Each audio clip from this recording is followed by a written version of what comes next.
Once again, good morning. Thanks for being here. Thanks for worshiping with us today. Good to see your smiling faces, and again, enjoy the beautiful fall morning together. Saturday, November 20th, 1982. The California Golden Bears are facing off against the Stanford Cardinal in a college football rivalry game. Stanford is led by future NFL Hall of Famer John Elway. Stanford gets the ball with 1 minute and 27 seconds remaining, and they're down 19-17, and they have basically the entire football field to go. They execute, again, with a future NFL Hall of Famer, a pretty incredible and miraculous drive all by itself. They march all the way down the field to set up what they believe to be a game-winning field goal. The kick is good, giving Stanford a 20-19 lead with 4 seconds left on the clock. All they have to do is kick the ball off and make one tackle, and the game is over. Victory is all but assured for the Stanford faithful. So confident are they in their victory that as soon as the ball is kicked, people start taking the field. Press comes on the field. Fans kind of walk on the field. The Stanford band begins to walk onto the field to set up for their final song at the end of the game. What happens next would become so famous that it would be known by one phrase, the play. Let's watch it. Harmon will probably try to squib it, and he does. Ball comes loose, and the Bears have to get out of bounds. Rodgers along the sideline, another one. They're still in deep trouble at midfield. They tried to do a couple of... The ball is still loose as they get it to Rodgers. They give it back now to the 30. They're down to the 20. Oh, the band is out on the field. He's going to go into the end zone. He's going to do it on the Bears. The Bears have won. 1982, I wasn't even born in 1982, okay? But I know that play. It's so famous, I know it. And anytime we talk about Cal Stanford, I hear, the band is on the field. The band is on the field. And I picture that guy running over that poor tuba player there at the end as pandemonium takes over. In 1932, Laura Ingalls Wilder published the first of what would become known as the Little House series, a series of actually autobiographical books about her childhood.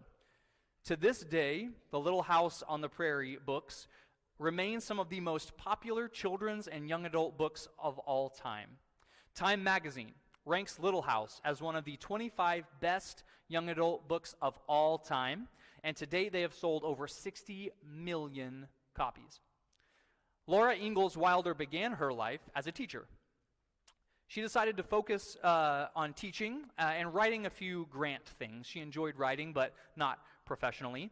Later, she got married, and her husband became pretty talented farmers and ranchers until in 1932, the Great Depression hit. Nearly destitute and searching for any sort of hope, Laura decided to focus on her writing, and she wrote a book called Little House in the Big Woods, the story that started the whole Little House series. When Laura Ingalls Wilder made an abrupt change in her overall career, she was 65 years old. It's a Wonderful Life is a Christmas staple. Each year in the Christmas season, many people consider it to be a must-watch. How much of a must-watch? In 1988, the American Film Institute put out a list of the 100 best American films ever made. It's a Wonderful Life appeared at number 11 all-time of any film ever made. And it ranked number 1 on their list of most inspirational films ever made. When it debuted in 1946, it was considered to be an absolute box office flop. It's a Wonderful Life made virtually no impact upon its release or even in the decades following. It was such a dud that its copyright expired in 1974, and neither the production company nor anyone associated with the movie fought to renew it. One of the most sought after and revered films ever, and according to a couple of rankings, the most inspirational film ever made became public domain in 1974. It was then that TV stations started showing it around Christmas time, and 30 years after its release, it became a hit. Welcome to week 3 of our Trick or Treat sermon series, in which we are diving into some of the spookiest stories that Scripture has to offer. Despite the fact that we just talked about a Christmas movie, this is a Halloween-themed sermon series. And it is that time of year. The jack-o'-lanterns are out. Houses are being decorated. There's a house in our neighborhood that has gone wall-to-wall with the Halloween decorations. They've got those giant spider webs all over their house and giant spiders. My daughter just calls it the Spider House. And they don't know it yet, but that's what it will forever be in our house, the Spider House. In the month of October, we tend to turn our minds a little bit more towards some of the creepy and spooky things in our world. So why not look at some of those things that appear in the Bible? Some of the things that go bump in the Bible, if you will. Stories that make us ask, what in the world are we supposed to learn from that? We began in Daniel chapters 4 and 5 with the story of King Nebuchadnezzar and his son, King Belshazzar, and a ghostly detached hand that shows up and writes on a wall. Then last week we talked about a kind of obscure passage in 1 Samuel when King Saul goes to visit the witch of Endor and raises the spirit of Samuel to ask some questions. So if you're following along in Halloween imagery, we've talked about a ghostly detached hand. Maybe think Adam's Family there with me. We've also talked about a witch. And today we'll visit a couple of more Halloween staples, skeletons. And maybe, depending on how you read the end, a zombie or two. We'll see. If you've got your Bibles, turn over to the book of Ezekiel, chapter 37. We're going to read the first 7 verses of Ezekiel, chapter 37. The hand of the Lord was on me, and he brought me out by the Spirit of the Lord and set me in the middle of a valley. It was full of bones. He led me back and forth among them, and I saw a great many bones on the floor of the valley, bones that were very dry. He asked me, "Son of man, can these bones live?" I said, "Sovereign Lord, you alone know." Then he said to me, "Prophesy to these bones, and say to them, dry bones, hear the word of the Lord. This is what the Sovereign Lord says to these bones. I will make breath enter you, and you will come to life. I will attach tendons to you and make flesh come upon you and cover you with skin. I will put breath in you, and you will come to life. Then you will know that I am the Lord." So I prophesied as I was commanded, and as I was prophesying, there was a noise, a rattling sound, and the bones came together, bone to bone. What? What just happened? What is happening here in Ezekiel chapter 37? We've got a valley, a large valley, full of dry, dusty bones. A lot of bones, Ezekiel says. And God comes to Ezekiel and says, "Prophesy to these dead bones," which I can imagine feels like preaching on the Sunday morning in spring after the time change. But I digress a little bit. Preach to these bones that are laying here. And God says, speak to them. Prophesy to them. And Ezekiel does. And there's this rattling sound. You know the sound. You can almost hear it, right? There's this rattling sound, and the bones begin to drag across the floor of the valley, and they begin to attach themselves. They begin to come together. The ankle bones connected to the, right? This is happening right in front of Ezekiel. Again, what is happening here? What is going on in Ezekiel 37? In order to understand this moment, we've got to take a little journey. Back in time with the nation of Israel, back actually to the story that we talked about last week, back to King Saul. God's people have been liberated from slavery in Egypt, right? They've wandered in the desert. They've heard these great promises from God about where they will go and what they will do in this land that they will have. And for 40 years they wander in the desert, and all this time they've been learning about this God that rescues them again and again, Yahweh. They've finally been brought to the land of Canaan, the land that God has promised them, and it's now theirs. They have a place to be. They have their own spot. And on a high place in this land, in the town of Jerusalem, they build their own temple, their own holy place, the place where they go and worship God, the place where God's Spirit resides. Now, they're a people. They have their own land. They have their own temple, but in their minds, they're still lacking one big thing. Anybody remember what that is? A king. Exactly. Right? One thing they think would make them legitimate in the eyes of all the other peoples around them, and that is to have a king like everybody else does. And so, as Israel is known to do, they cry out to God. They say, God, give us a king. God responds and says, I'm kind of your king. I'm the king. You don't need a king, you have me. I say, okay, yeah, right. You're our king, right? But nobody else can see you like that. We want a real king. We want an earthly king that looks like everybody else's king. We want to look like other nations. God tries to warn him. He says, kings are kind of hit and miss, right? I mean, you're going to get some good ones, but you're going to get some bad ones. And the bad ones can do some really bad things. They can lead you astray really quickly. Are you sure that you want to do this? Israel says, absolutely, we want a king. Enter King Saul. Saul is the first king that God appoints to lead Israel. And as we studied last week, that reign goes south very quickly, right? King Saul starts off great, and then things take a turn for the worse. And from that point forward, Israel's existence can only be described as tumultuous. Just like God said, if you have a king, things are going to kind of be up and down. They're going to go up, they're going to go down. A king's going to do good things, a king's going to do really bad things, and that's exactly what happens. King after king, war after war, time after time, they find themselves under the power of another nation again. This bigger nation comes take them over, and then a bigger one than that one comes and takes them over, and then they get freedom for a bit, and then somebody else comes and takes them over. But all this time, they thought to themselves, at least we still have Jerusalem. We still have the temple, the place where God lives. So-and-so can come and they can take our king out and they can claim they are over our land and whatever, but we still have our own temple. We still have our own place. We still have the walls of Jerusalem. In essence, they thought Jerusalem to be invincible. This is where God lives. Nobody's going to take it. We still have this place. Until they find themselves once again owned by another empire. This one of the biggest in history. One of the other global superpowers, Babylon. And then we come to 2 Kings chapter 25. On the 7th day of the 5th month in the 19th year of Nebuchadnezzar, king of Babylon, Nebuzaradan, commander of the imperial guard, an official of the king of Babylon, came to Jerusalem.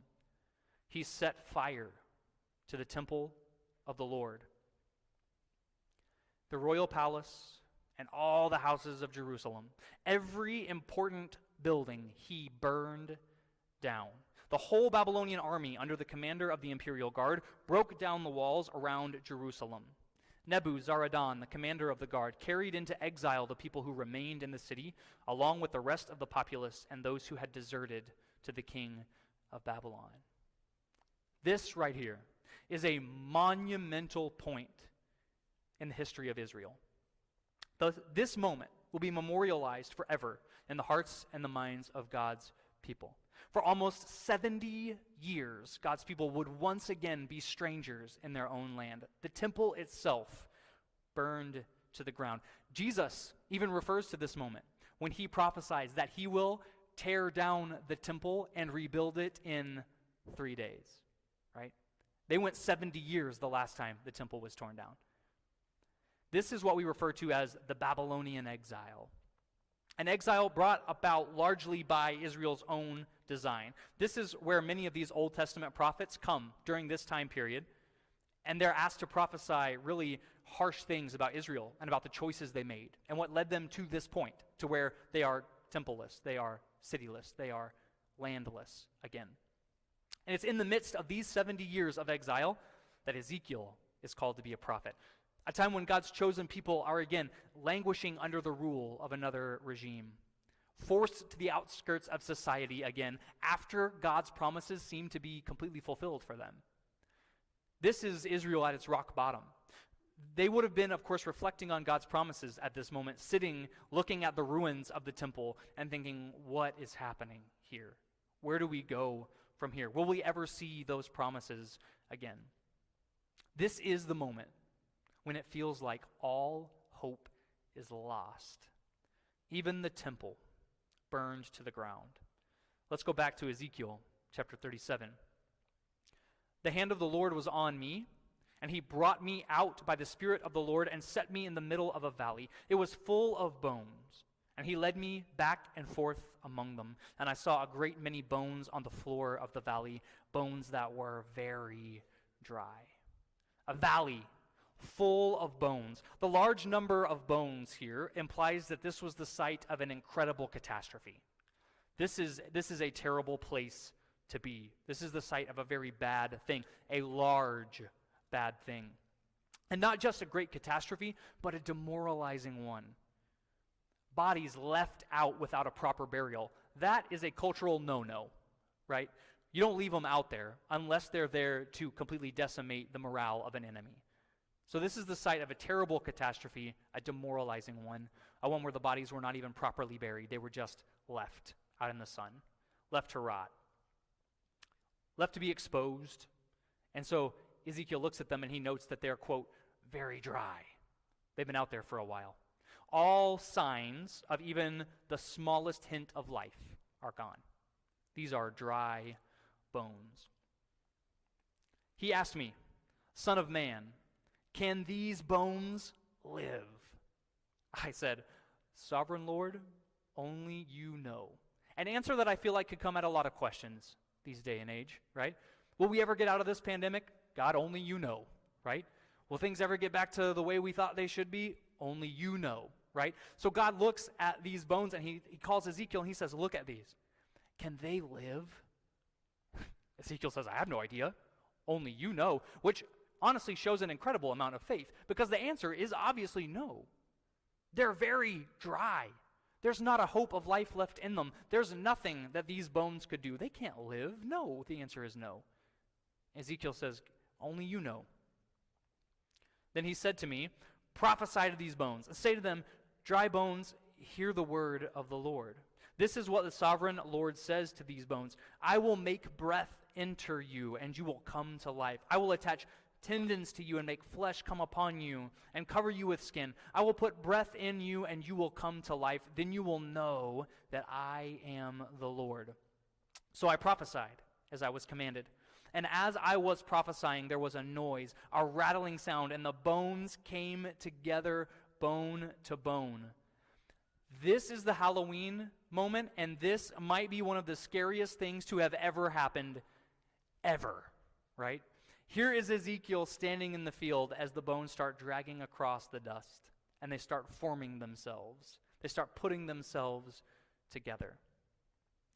I looked, and tendons and flesh appeared on them, and skin covered them, but there was no breath in them. And he said to me, prophesy to the breath, prophesy, Son of man, and say to it, this is what the sovereign Lord says, come, breath, from the four winds, and breathe into these slain so that they may live. So I prophesied as he commanded me, and breath entered them. They came to life, and they stood up on their feet, a vast army. Prophesy to the breath, God says. Prophesy to the breath. Come, breath. That word breath is the Hebrew word ruach. It's also referred to and translated as spirit. In fact, this is the exact same word that appears in Genesis chapter 1, verse 2. The earth was formless and empty. Darkness was over the surface of the deep, and the spirit, the ruach of God, was hovering over the waters. The ruach of God, the spirit, the breath, and the breath comes from the four winds. This is an ancient expression to refer to the entirety of the earth. We would call it the four corners of the earth. They would call it the four winds. The breath, the spirit comes from the whole earth. And don't miss this symbolism here, right? This is the spirit of God, the ruach, that was present in Genesis chapter 1, verse 2, and it comes from all corners of the earth. The Spirit of God, despite what it looks like in this desert, has never left this place. The Spirit of God is everywhere. The Spirit of God comes from all corners of the earth to fill this desolate place. the Spirit of God comes, the Ruach, and it enters the bodies, and they stand. Then he says to me, Son of man, these bones are the people of Israel. They say, our bones are dried up, and our hope is gone. We are cut off. Therefore, prophesy to them. This is what the sovereign Lord says, my people. I am going to open up your graves and bring you up from them. I will bring you back to the land of Israel. Then you, my people, will know that I am the Lord when I open your graves and I bring you up from them. I will put my spirit in you and you will live, and I will settle you in your own land. Then you will know that I, the Lord, have spoken, and I have done it, declares the Lord. We're not talking about physical resurrection here, right? God says the bones are Israel.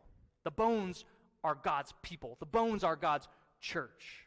Say to them, I'm going to bring you up, and I'm going to put flesh on those bones, and I'm going to put ruach in those lungs, and you're going to come to life, despite how it looks right here.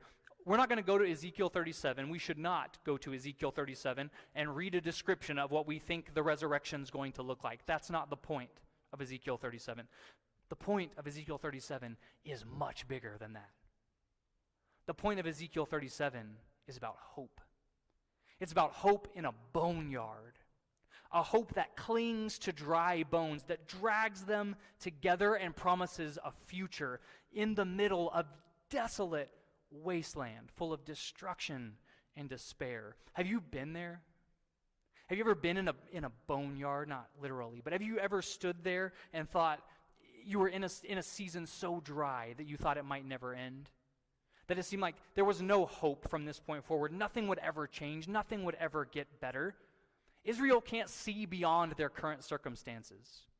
They can't see what's going to happen next. In fact, their situation is so dire that the image God uses to describe it is a desolate wasteland full of dry bones and skeletons. The game is over. The band has taken the field. You're 65 years old and the Great Depression has hit. Do you reinvent yourself now? The movie has tanked. It's 30 years after it released. Let's just let it go. The bones are numerous, and the bones are dry. But God is not done. Ezekiel 37 is about hope. It's about hope in the darkest of places. Two things to take away from Ezekiel 37. One, on a micro level, for us as we read Ezekiel 37 and we think about our place in this world, God will keep his promises. No matter what the current situation looks like, God will keep his promises. But the second one is the one I really want to get to today, and again, it's much bigger than that. It's much bigger than me. It's much bigger than the trials that I face. It's much bigger than you and the trials that you face. The second biggest truth is about the church, the Big C church, the global group of people that follow Jesus. The future of God's church is not in danger. The future of God's church is not in danger. The future of God's church has never been in danger. Even in Ezekiel 37, when God's chosen people are scattered and they're in exile and the temple is burned to the ground, the church will continue. People that follow in the name of God, people that claim Jesus and seek to worship him, that reality is never in danger. No matter what people tell you, no matter what the newscasters on TV say, you have to do this, you have to give to this, you have to vote like this, or they're going to take away our church. Those people are manipulating you. That's not true. Ezekiel 37 teaches us that the future of God's church is not in danger. Even if God has to drag dry bones up together and put flesh and breath in them, God will raise a church. I met with a missionary a couple of years ago who was working in a country that I can't even say out loud because he doesn't want to be found out. A country that literally, when people are baptized, if other people find out that they've been baptized, they hunt them down and throw acid on them and disfigure them.